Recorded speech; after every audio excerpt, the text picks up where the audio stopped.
செட்டியார் தொலைக்காட்சி நேயர்கள் அனைவருக்கும் அன்பான வணக்கம். இன்றைய பதிவிலே சென்னை மேயராக இருந்த சக்கரை செட்டியார் அவர்களை பற்றிய தகவல்களை தெரிந்து கொள்ளலாம். சக்கரை செட்டியார் சென்னையின் மேயராக 1941 1942 வரை இருந்திருக்கின்றார். சென்னை தொழிலாளர் சங்கத்தை தோற்றுவிப்பதிலே முதன்மையாக விளங்கியவர் இவர். காங்கிரஸ் கட்சியிலும் பின்னர் நீதி கட்சியிலும் உறுப்பினராக இருந்தார்.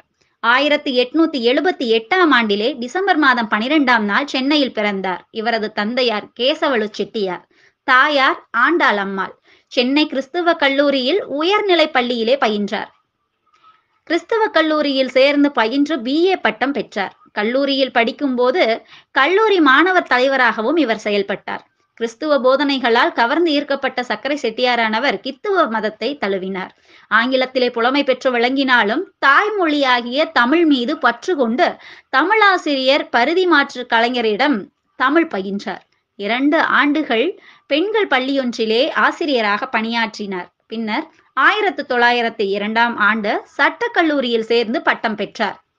சிறிது காலம் வழக்குரைஞனாக பணியாற்றினார். இந்திய விடுதலை போராட்டத்திலே சூரத்தில் 1907ஆம் ஆண்டு நடைபெற்ற காங்கிரஸ் மாநாட்டிலே வ.உ.சி., மகாகவி, சுப்பிரமணியம் ஐயர் ஆகியோரோடு சென்று கலந்து கொண்டார்.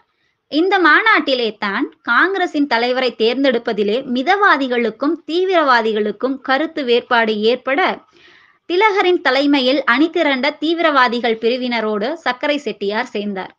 காந்தியடிகளின் ஒத்துழையாமை இயக்கத்தில் இணைந்தும் இவர் பணியாற்றினார். ரவுலட் சட்டத்திற்கு எதிரான போராட்டம், ஜாலியன் வாலாபாக் படுகொலையை கண்டித்து நடைபெற்ற போராட்டம், வேல்ஸ் இளவரசர் வருகையை புறக்கணிப்பதற்கான போராட்டம் ஆகியவற்றை சென்னையிலே நடத்துவதில் முக்கிய பங்காற்றினார் சக்கரை செட்டியார். தொழிற்சங்க தலைவராகவும் அவர் இருந்ததால் ஒத்துழையாமை இயக்கத்திற்கு ஆதரவாக தொழிலாளர்களை அணி திரட்டினார். தொழிற்சங்க பணிகள் சென்னை தொழிலாளர் சங்கம் 27/4/1918 அன்று துவங்கப்பட்டது. PP வாடியா தலைவராகவும் திரு V.K. சக்கரை செட்டியார் இவர் துணைத் தலைவராகவும் செல்வ கணபதி செட்டியார், ராமானுஜலு ஆகியோர் செயலாளர்களாகவும் பொறுப்பேற்றார்கள். பர்மா ஆயில் கம்பெனியை சேர்ந்த மண்ணெண்ணெய் தொழிலாளர்களின் வேலை நிறுத்த போராட்டமானது 1927ஆம் ஆண்டிலே நடைபெற்றது. அந்த போராட்டத்திலே 11 தொழிலாளர்கள் துப்பாக்கிச் சூட்டிலே பலியாகினார்கள். அப்போது சென்னை மாநகராட்சி உறுப்பினராக இருந்த சக்கரை செட்டியார் அவர்கள் பாதிக்கப்பட்ட குடும்பங்களுக்கு மாநகராட்சி நிதியிலிருந்து உதவிகள் வழங்கிட ஏற்பாடு செய்தார்.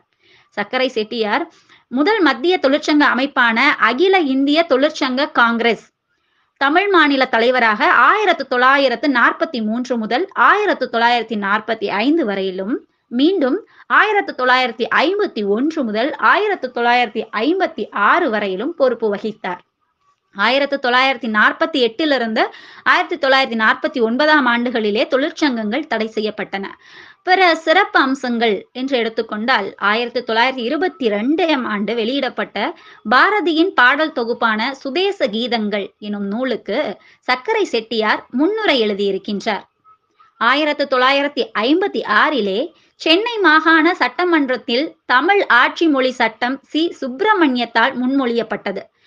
மேலவையிலே அதனை ஆதரித்து சக்கரை செட்டியார் உரையாற்றினார். சக்கரை செட்டியார் 1958ஆம் ஆண்டிலே ஜூன் மாதம் 14ஆம் தேதி மறைந்தார்.